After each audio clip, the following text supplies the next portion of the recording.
Naku po, tingnan ang kalagayan ng mga lokbo na mga bus. Isipin mo na lang kung ilang beses lang ipagbembangan araw-araw. Isa sa pinakamagulong lungsod sa planeta, hindi sa India, hindi rin sa Pakistan, kundi sa Dhaka, Bangladesh. At alam mo ba ang isang nakakagimbal na katotohanan sa bansang ito? Tinatayang sa mga lansangan na ito, 8 tao ang namamatay araw-araw sa mga aksidente. Kahit kamote rider ay hindi basta makakalusot sa dikdikang traffic na ito. Kahit ang ambulansya sa isang emergency ay hindi basta-basta makakadaan. Pagmasdan ng eksenang ito para magkaroon ka ng idea kung paano makipagsapalaran sa mga kalsada nila. Dito nagtatagpo ang mga iba't ibang klase ng kamote. May nakamotorsiklo, nakakotse, nakabus, nakatruck at rickshaw drivers. Sila yung mga nakabisikleta na may karwahe.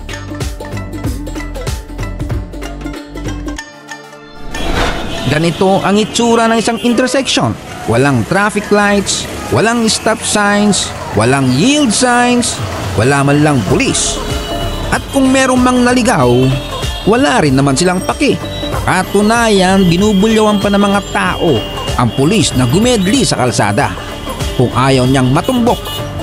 May kasabihan nga sa mga nakarating at nakaranas ng traffic dito na kung kaya mong magmaneho sa mga lansangan ng Dhaka, maaari kang magmaneho kahit saang parte ng mundo.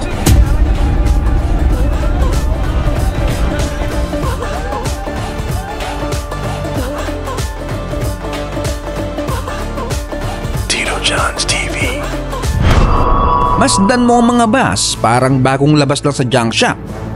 Kahit yata badyaw, mag-isip muna ng 1 milyon bago sumabit.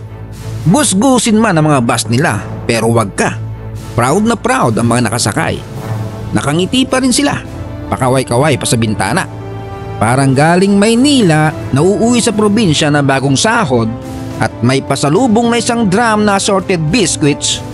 Ang feelings, tingnan ang kalagayan ng mga kanto, mga sasakyan at mga bus. Imagine kung gaano karaming aksidente ang nangyayari araw-araw. Tingnan ang distansya sa pagitan ng mga bus. Kung may mga nguso lang ang mga ito, naglaplapan na kanina pa. Traffic na nga, mas pangit pa kay Diwata ang mga kalsada. Parang Pinas, hindi na nga tinapos, nag-iwan pa ng mga kalat.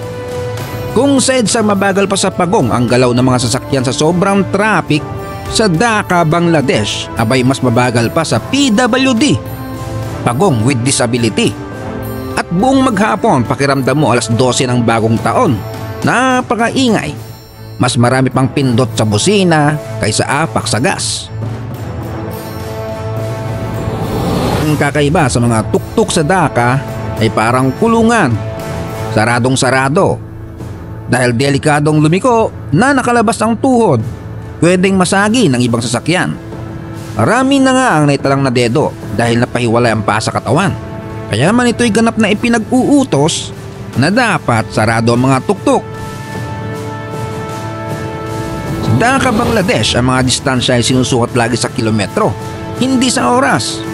Kung tatanungin mo kung gaano kalayo ang mga palengke, sasagutin nila kung ilang kilometro ang layo. Hindi nila sasabihin sa iyo sa oras dahil dumidepende rin sila kung gaano kalala ang traffic. Ang isa pa sa mga nakakagulat na bagay tungkol sa trapiko sa Bangladesh ay kung may naaksidenteng tao. Kung buhay pa, mabilis silang kukunin at dadalhin sa ospital. Kung sakaling na dedo naman, dadamputin pa rin sila syempre at dali-daling dadalhin sa morgue para hindi nakasagabal sa kalsada. Saka pupunta ng mga pulis sa morgue upang makilala ang katawan at gawin ng mga kinakailangang papeles. Sa bansang ito, kadalasang tumatakas ang driver na nakadisgrasya. Dahil sa oras na nakapatay siya, kadalasan pagtutulong-tulungan siyang umbagin ng taong bayan hanggang mauna nang tumakbo ang kanyang kaluluwa at iwanan siyang nakahandusay. Kaya karamihan ng driver ay pipiliing meska po na lamang kapag nakasapul ng kapwa niya tatanga-tanga sa kalsada. Ganito kalupit ang trapiko sa lungsod na ito. May makikita ka namang pulis, ngunit hindi mo alam kung anong kanyang tungkulin. Parang wala lang. Itong si Lolo na walang ginawa kundi mamalo ay hindi isang pulis o traffic officer. Siya ang namamahala sa pag-regulate ng mga tao parang tanod sa lansangan. E ano naman kaya ang itsura ng double-decker bus na ito sa loob? Ito ay katulad ng sa ibang mga bansa, kaya ng Hong Kong at marami sa Europe. Ito ang unang palapag. Ganito ang itsura ng mga upuan at bintana. Kita mo ang upuan? Pwede ng taniman ng palay. Akala mo dati nang nasunugan ng loob ng bus. Mapapamura ka man sa kalagayan ng mga bus nila, ay mura rin naman ang mga pamasahe. Ang $1 ay malayo na rin ang mararating. Pag lumagpas sa langit, libre. Ang isa sa pinakamahalaga, ngunit hindi ganong pinahalagaan na paraan ng transportasyon sa lungsod ay ang tinatawag nilang rickshaw. Ito ay isang karwahe kung saan hanggang 4 na tao ang kaya nilang isakay. Walang opisyal na numero, ngunit pinaniniwalaan na mayroong halos 1 milyon na mga ito sa lungsod. Ang mga rickshaw ay hindi pinapayagang dumaan sa mga main roads, pero walang batas-batas sa mga ito. Hindi nila ginagalang ang batas. Bawal sila sa malalaking highway, ngunit nakakapasok pa rin sila.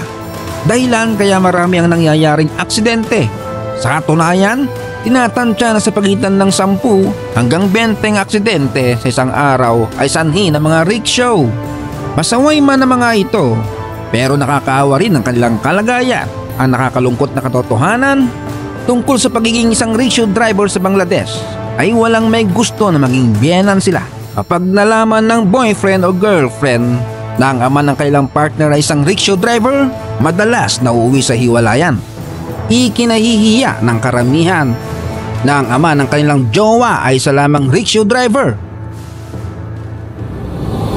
Libo-libong tao taon-taon ang dumadayo sa Dhaka, galing sa ibang kanayunan para magbakasakali sa magulong lungsod na ito, na ang iba ay bitbit pa ang kanilang buong pamilya.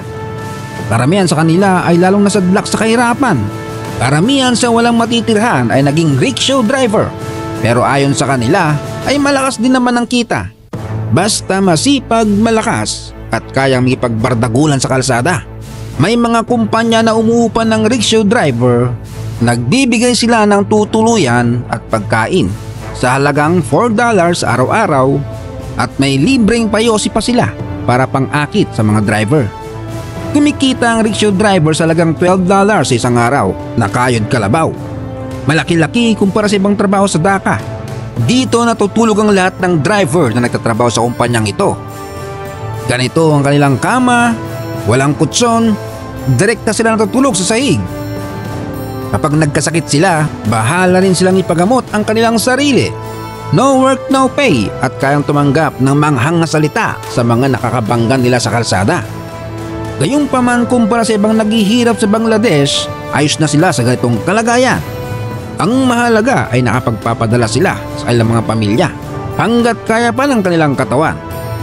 Ganyan ang buhay sa Dhaka, Bangladesh. Real talk lang. Mas mahirap pa ang buhay kaysa sa Pilipinas.